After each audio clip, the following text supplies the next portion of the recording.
Hello everyone and welcome back to भाविका's Motherhood Journal।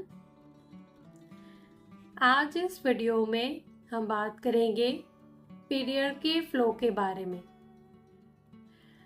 कई बार जब हमें कम फ्लो होता है तो हमें लगता है कि क्या ये नॉर्मल है, क्या ये चिंता का कारण है, क्या हमें डॉक्टर को कंसल्ट करना चाहिए, या फिर क्योंकि हमें बहुत ही कम फ्लो होता है तो क्या हम फ्यूचर में माँ बन पाएंगे, क्या हमें प्रेगनेंसी हो पाएगी।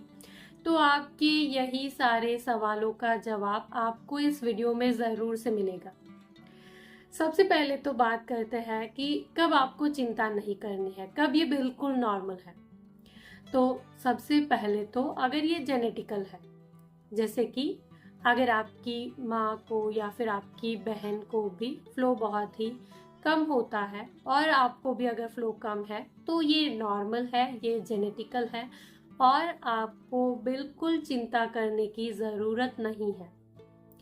इसके अलावा एज भी मैटर करती है, जैसे कि जब पीरियड की शुरुआत होती है 12-13 साल की उम्र में, जब पीरियड की शुरुआत होती है या फिर जब पीरियड ख़त्म होने वाले होते हैं 40-45 साल के आसपास, तो भी कई बार फ्लो बहुत ही ज़्यादा होगा या फिर बहुत ही कम होगा, तो भी ये नॉर्मल है और आपको चिंता नहीं करनी है। इसके अलावा अगर आप एक फीडिंग मॉम हो, अगर आप आपके बेबी को ब्रेस्ट फीड कराते हो और अगर उस दौरान आपको फ्लो बहुत ही कम होता है या नहीं भी होता है तो भी ये बिल्कुल नॉर्मल है। ब्रेस्ट फीडिंग के दौरान भी आपको फ्लो कम होगा या नहीं होगा और आपको चिंता नहीं करनी है। इसके अलावा अगर आप आपके पीरियड्स को रेगुलर करने की कोई दवाई ले रहे हो, आप बर्थ कंट्रोल पिल ले रहे हो या फिर बर्थ कंट्रोल इंजेक्शन ले रहे हो, तो भी आपको फ्लो कम हो सकता है और ये नॉर्मल है। आपको ज़्यादा चिंता करने की ज़रूरत नहीं है। इसके अलावा और क्या रीज़न हो सकते हैं फ्लो कम होने के पीछे? तो जैसे कि अगर आप स्ट्रेस में हो, अगर आप बहुत ही ज़्यादा स्ट्रेस ले रहे हो या फिर अगर आप बहुत ही ज़्यादा खुश हो, तो उस दौरान भी आपकी बॉडी में हॉर्मोन्स थोड़ा सा ऊपर नीचे होंगे और आपको फ्लो कम हो सकता है या ज़्यादा हो सकता है। तो अगर इस तरह की कोई सिचुएशन है तो भी फ्लो कम होना वैसे नॉर्मल है। जैसे जब आपका स्ट्रेस खत्म हो जाएगा, जब आप नॉर्मल हो जाओगे तो वापस से आपका पीरियड का फ्लो भी नॉर्मल हो जाएगा। इसके अलावा अगर आप आपकी वेट लॉस जर्नी पे हो, आप डाइट कर रहे हो, तो भी कई बार आपको फ्लो कम हो सकता है।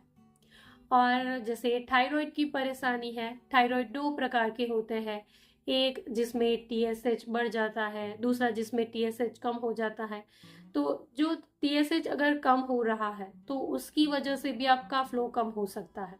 तो थायराइड की वजह से भी आपका फ्लो ज़्यादा या कम हो सकता है।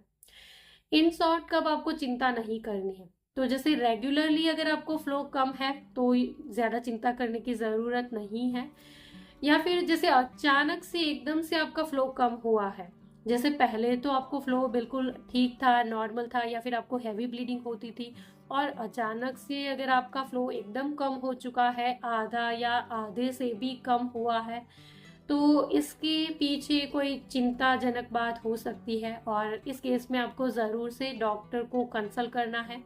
बाकी रेगुलरली अगर आपको फ्लो कम है तो ज़्यादा चिंता करने की ज़रूरत नहीं है। हमारा दूसरा सवाल कि हमें तो बहुत ही कम फ्लो होता है, तो क्या हम फ्यूचर में माँ बन पाएंगे? ऑफ कोर्स आप बन पाओगे, बिल्कुल आप प्रेग्नेंट हो पाओगे। अगर आपको रेगुलरली फ्लो कम है, कोई परेशानी नहीं है, पहले से ही आपको फ्लो कम है, तो आप ज़रूर से प्रेग्नेंट हो पाओगे, ज़रूर से आप माँ बन पाओगे और इस बारे में आपको ज़्यादा चिंता करने की ज़रूरत नहीं है। So this is all for today. I hope कि मेरी ये सारी बातें, ये छोटी सी इन्फॉर्मेशन आपके लिए ज़रूर से यूज़फुल रही होगी। अगर मेरे इस वीडियो से आपकी कोई भी मदद हुई है, वीडियो अगर आपके लिए यूज़फुल था, तो इस वीडियो को लाइक और शेयर ज़रूर करिएगा। चैनल पर नए हो तो सब्सक्राइब कर दीजिए ऐसे ही और वीडियोस के लिए।